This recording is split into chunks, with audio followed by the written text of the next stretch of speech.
The startup of the old Beth Israel was filled with shaking. My coming into ministry later was filled with shaking. Everything. When I got saved and I went home when I told my parents, there was shaking in the house. Sometimes in your life, the enemy's attacking because of what God is planning to do. But God, even that, and so there's shaking, and yet God even uses the shaking that the enemy causes to prepare, to loosen the ground, to prepare for the very thing that he's planning to do for your life. When we were in our first building, which was, some of you remember who were there, a moose lodge. At that time, we were a Moosianic congregation. Gigantic moose lodge. We didn't know what to do. A gigantic moose head. We didn't know what to do. Put a yarmulke on it, but that didn't work.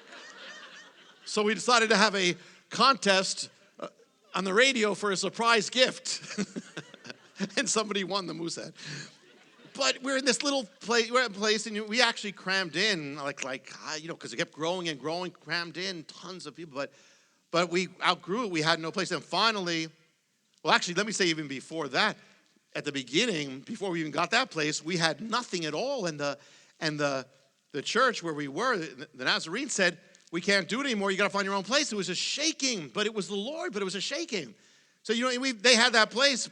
Before I was leading, it was for years they had it. When I came in, within a short time, they said, you got to have your own place. And we had no money. We had nothing.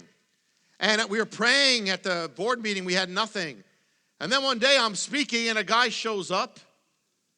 And he's to my left. We didn't have really security then. He's basically standing. I'm here. He's standing over there. And he's just staring at me. And he comes up to me. He says, "You're the one." Now, I've had women say it, but I never had a man say it.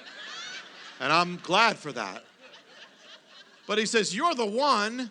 God told me to give you a check." He gives me a check for $150,000. With that check, we bought our first building. But when it came to the last service to announce that then we had to leave, but see, God just had him show up soon after when we were told we had to leave. This was all God, even though it seemed at the time a crisis. We got to the last service, and that's when we had to announce to the congregation that we were leaving that time, because they said, "That's it, leave," and we had to find another place. We barely found a place. We quickly got a hotel. Actually, for 1 week, I think we didn't have any place. But I had to announce it. It was very tough because, this was moving the flock, and people didn't know where to go and all that. So that moment of clarity was important. The moment I opened my mouth to announce it, a man flies back in his seat on the floor having a seizure.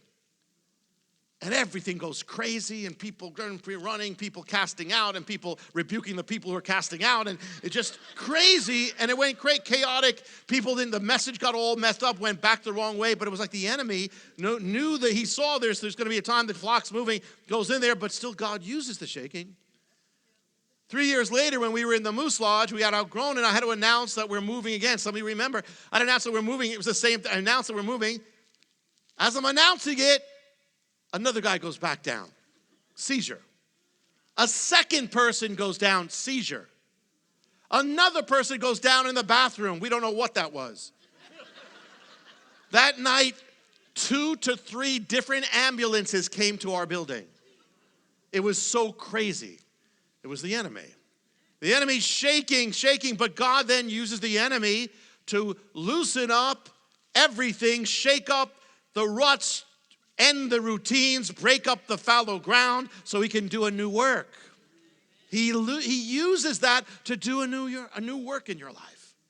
The shaking, when he's shaking, he's plowing. He's overturning. We need the old routines to be broken up. We need those hard things to be broken up. And usually it's only shaking that does it because we want comfort off him. It says in Deuteronomy 32, verse 9, "For the Lord's portion is his people, Jacob, his allotted inheritance. In a desert land he found him. In a barren and howling wilderness he shielded him and cared for him. He guarded him as the apple of his eye. Like an eagle that stirs up its nest and hovers over its young, that spreads its wings to catch them, and carries them a lot. So the Lord, like an eagle that stirs up the nest. Why do they do that? To get the chicks to fly. And then it's there to catch. So the Lord is saying the Lord does that too. The Lord stirs things up to get you to fly. Because you just stay, because our nature is to be comfortable. We'd set up a couch in the nest and watch television in the nest. And God says, no, I want you to fly. But when there's shaking, there's a chance for change. Instead of panicking or fighting the shaking, ask God to use it. What do you want to come out of this, Lord? What new thing? Because it's a time of newness when that happens. Recently, I spoke at an auditorium in a Christian organization, and I was going to speak about America and the prophetic things, but it was right after the Supreme Court decision on marriage. I couldn't speak of that, of the prophetic, without speaking of that.